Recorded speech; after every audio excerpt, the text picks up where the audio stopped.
O coronavírus chegou e mudou a rotina das pessoas, desencadeando uma série de sentimentos, entre eles o estresse.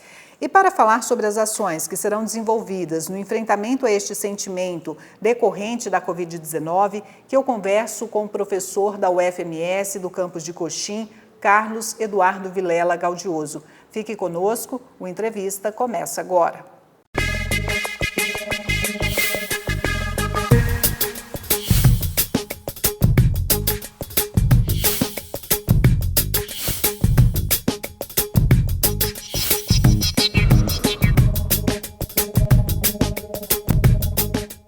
Olá, professor, seja muito bem-vindo ao programa Entrevista. Devido às circunstâncias, esse nosso bate-papo acontece de forma virtual. E antes de falarmos sobre o projeto Estratégias de Enfrentamento do Estresse em Decorrência da Pandemia Covid-19, eu gostaria que o senhor se apresentasse para entendermos um pouco da sua formação e da relação com o tema. Eu sou formado em Psicologia já há 20 anos, tenho mestrado em Saúde, e doutorado pela Faculdade de Ciências Médicas da Unicamp. Antes de entrar na Universidade Federal, e estou no campus de Coxim desde 2010, eu atuei durante muito tempo, praticamente 12 ou 14 anos, na área da assistência social, né, trabalhando sempre com a psicologia. A preocupação inicial da minha formação era realmente algo que desse suporte para as populações, né, tanto na esfera social quanto na saúde. E creio que tenho alcançado aí meus objetivos. Hoje estou na UFMS, né, como eu já disse, desde 2010, né, sempre muito atuante nesses campos, trabalhando com projetos de extensão, trabalhando com pesquisa, sempre muito preocupado com a questão populacional. E qual que foi o ponto, professor, que o levou a apresentar esse projeto? O senhor explicou já desse envolvimento, né, com o lado social, o lado humano. E o que foi o start aí para iniciar esse projeto e como que ele será desenvolvido? Miriam, nós não estamos preparados para isolamento, né? Nós não estamos preparados para medidas restritivas com relação à nossa vida e à nossa saúde. Quando foi detectado, lá na China ainda, quando foi anunciado e tudo mais, nós já prevíamos um impacto muito grande no mundo inteiro, né? Quando chegou aqui no Brasil não foi diferente. Nós vimos as notícias, né? Percebemos aí, por conta da preocupação dos nossos governantes, dos nossos gestores, né? E aí, naturalmente, que nós percebemos que isso traria alguns malefícios para todo mundo, né? Então, talvez o ponto forte que tenha me trazido aí uma preocupação para que a gente pudesse fomentar esse projeto, seja exatamente essas restrições, né, esses isolamentos, todas essas mudanças que são sempre traumáticas, porque nós estamos lidando com o novo. E de forma prática, como que vai funcionar o projeto? Ele será desenvolvido em etapas? Sim, esse projeto, ele prevê uma pesquisa inicial utilizando um formulário de uso público, né, domínio público. Nós prevemos aí atingir um número de 2.328 pessoas, né, não é uma amostra aleatória, mas uma amostra probabilística, né, foi feito um estudo para que a gente pudesse chegar a esse número, né, naturalmente que não vai ser específico da nossa região e do nosso estado. A nossa expectativa também é de alcançar outras pessoas de outros estados dentro do nosso país, né? Justamente porque nós estaremos usando plataformas digitais. Então, nós não teremos controle dessas respostas que virão para nós, né?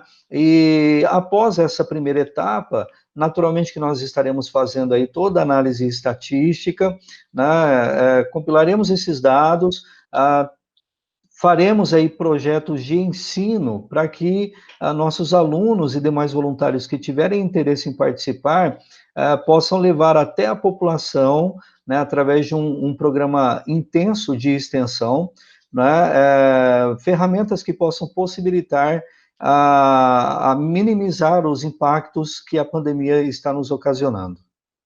Quem que participa do projeto? O senhor comentou sobre os estudantes, outros professores também. Nós temos aí uma equipe muito sólida, né? Nós temos aí alunos envolvidos, temos técnicos envolvidos, temos vários professores de vários cursos envolvidos, né? Acreditamos aí que nós teremos bastante sucesso, graças à equipe enquanto um todo, né? São todos muito bem capacitados, qualificados, né? Estão também muito preocupados com todos esses impactos. E é um projeto considerado ousado. Nós consideramos que seja ousado, sim, Miriam, primeiro por conta desse número, não é? Nós temos aí uma perspectiva de atingir inicialmente 2.328 pessoas, não é um número fácil de ser atingido, entretanto, nós acreditamos que esse número vai se estender muito mais, né, do que essa primeira perspectiva, e o segundo é que nós estaremos trabalhando especificamente com algumas sensações de empatia, de proximidade, de acolhimento, né? Faremos aí através de vídeos e teasers, né, situações em que as pessoas podem realmente combater as notícias falsas, né, as fake news. Estaremos aí trabalhando com alunos, né, que poderão estar instrumentalizando, depois desse treinamento, várias ferramentas de saúde mental, né, combate à ansiedade, os seus efeitos, transtornos ansiógenos, transtornos de isolamento, né? Então, nós acreditamos aí que nós teremos bastante sucesso nessas etapas. A duração do projeto é de 1 ano. Essa ação vai acontecer, vai se estender também pós-pandemia. Isso. Nós acreditamos que tudo isso acabe logo, não é verdade, Miriam? E a nossa expectativa é que em específicos, 8 meses, nós tenhamos bastante intensidade nas ações, né, e que nós alcancemos os nossos objetivos, né? Sabemos aí que é bem provável que esses efeitos vão durar por muito mais tempo do que 1 ano, né? Mas a formação daquilo que nós estamos querendo com esses alunos e com os voluntários é realmente de uma equipe permanente, sensibilizada com os efeitos. Professor, ainda não é possível quantificar os danos emocionais causados pela pandemia, mas durante as conversas nós percebemos que poucas pessoas estão conseguindo lidar de forma tranquila com a situação. É isso? É isso mesmo, Miriam. Olha só, através desse projeto há uma perspectiva, não é, de nós atingirmos esse resultado, né? Tentaremos aí mensurar quais são os efeitos negativos que a pandemia tem trazido para nós, né, para essa população, e dessa forma nós aí sim teremos como quantificar e qualificar quais são esses efeitos. Mas nós não temos ainda, né, números e também não temos aí quais são os tipos de situações traumáticas ou de enfrentamento que essas pessoas estão vivendo. Não dá para saber, então, se os jovens e idosos estão sendo mais afetados, ou uns, de repente, estão sofrendo mais com a questão da ociosidade, outros com estresse por conta de uma demanda diferente de trabalho? Miriam, pelo estilo comportamental, né, e pelo estilo de vida que as pessoas levam, nós temos suspeitas, não é verdade? Então, crianças abaixo de 12 anos, né, que têm as suas atividades aí paradas, né, desregulares, né? Então, nós imaginamos aí que essas crianças, talvez elas sofram um pouco mais. Idosos, né, imagino aí que depois dos 60, né, talvez também tenham suas atividades paralisadas, né, aquela rotina, né, muito bem adaptada e tudo mais, né, interfere também nas suas questões afetivas e emocionais, né? Isso não quer dizer que as pessoas mais jovens não tenham sofrido ou tenham sofrido menos, né? Tudo requer a questão da adaptação, que é exatamente isso que nós vamos mensurar. Além do estresse, a pandemia tem desencadeado uma série de outros sentimentos na população. Que sentimentos são esses? São sentimentos negativos, né? Angústia, melancolia, a agitação psicomotora, transtornos do sono, da alimentação, da motricidade também, na verdade, precisamos aí ficar atentos, porque todas essas situações podem acarretar grandes males aí para o futuro, na verdade. A pandemia tem sido assim muito ruim para todo mundo, na verdade, não somente por conta do isolamento social, mas também por conta das restrições que ela exige. Nós não estamos preparados para esse isolamento, não é verdade? Ainda mais quando são impostos, não é? E aí, por conta de toda essa situação, nós estamos aí vivendo mesmo sensações negativas e, para muitos, né, situações muito traumáticas. Esses danos emocionais, eles devem se estender, né, como já sabemos, para o período pós-pandemia. É importante a pessoa ter um olhar cuidadoso, tanto consigo quanto com os familiares, com os amigos, com quem estiver à sua volta. Miriam, o nosso projeto, né, de enfrentamento, ele vai exatamente de encontro com o fator resiliência, né, de transpor essas dificuldades, né. A nossa ideia principal é realmente criar mecanismos de enfrentamento, né, e que essas pessoas que criaram esses mecanismos possam ser multiplicadores disso para todas as pessoas, principalmente para os da família, da própria família, né. Naturalmente que há o contágio também de situações positivas. A nossa intenção é exatamente associar o enfrentamento, a capacidade de enfrentar, também com a capacidade de absorver tudo isso e de se adaptar para que vivam com menos prejuízos após as nossas ações com relação ao projeto. E citando aí essa questão positiva, vamos dizer, hoje nós percebemos uma união maior entre as pessoas.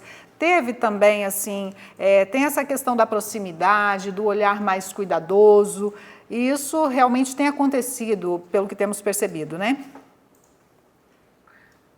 Me parece que há uma sensação de empatia maior, há uma sensação de preocupação maior atraídas por essa mesma empatia, né? Todas essas são relações importantes e positivas para o enfrentamento, né? Essa relação de empatia também é preconizada nos nossos treinamentos, né? E imagino aí que nós teremos bastante sucesso, né? Porque as pessoas estão precisando de acolhimento, né? Mesmo que talvez tenham a sua convivência muito restrita, mas mesmo assim elas precisam de acolhimento, né? Um olhar mais cuidadoso, o ouvir mais atencioso, talvez ali dentro de casa mesmo, né? Situações corriqueiras, rotineiras que venham trazer benefícios para essa pessoa, né? Ou para aquele grupo. E tem também, professor, a questão do luto não elaborado. Isso. A questão do luto é um fato de bastante preocupação para nós, nessa atual circunstância que estamos vivendo, e naturalmente que requer um pouco mais de atenção depois que tudo isso passar, né? Nós imaginamos aí que isso não vai durar muito, mas os prejuízos são terríveis, né? As pessoas que já estão com dificuldades de elaborar os seus lutos, né, referentes às perdas, sejam elas quais forem, né, não somente com relação à morte de algum ente querido, mas, por exemplo, a perda de um emprego, a perda de algum benefício que existia e que agora não tem mais, né? Então, todas as relações de perda, há prejuízos terríveis. Naturalmente que nós estamos preocupados com isso, estaremos abordando dentro das estratégias de enfrentamento do nosso projeto, mas requer bastante atenção após o período pandêmico, né? Pessoas que estarão com muitas dificuldades, que não elaboraram seus lutos, pessoas que enterraram seus entes queridos sem se despedir, né? Isso naturalmente que vai acarretar uma série de outros problemas de ordens de saúde mental. E por enquanto, o que as pessoas podem fazer para lidar com todas essas questões e em quais situações buscar ajuda de um profissional? Agora, por enquanto, né, nós precisamos atuar de forma muito simples, né? Toda a população precisa estar percebendo ações simples que possam fazer bem. não é? Então, assim, filtrar muito bem as informações, porque estamos recheados e inundados de um monte de fake news, notícias falsas, precisamos combater isso também, né? E de que forma? Conversando bastante primeiro com aquelas pessoas das quais você está juntamente isolada, não é?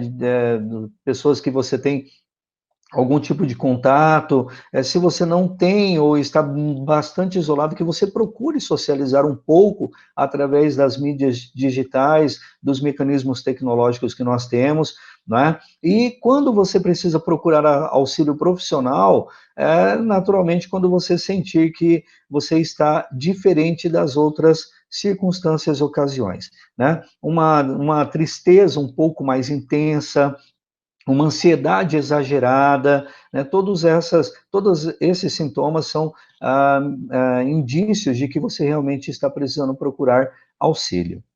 Ok, professor, muito obrigada por seus esclarecimentos. Eu que agradeço, Miriam, fico à disposição. Nós conversamos com o professor Carlos Eduardo Gaudioso, do campus de Coxim, que falou sobre o projeto Estratégias de Enfrentamento do Estresse em decorrência da pandemia Covid-19. Até o próximo programa.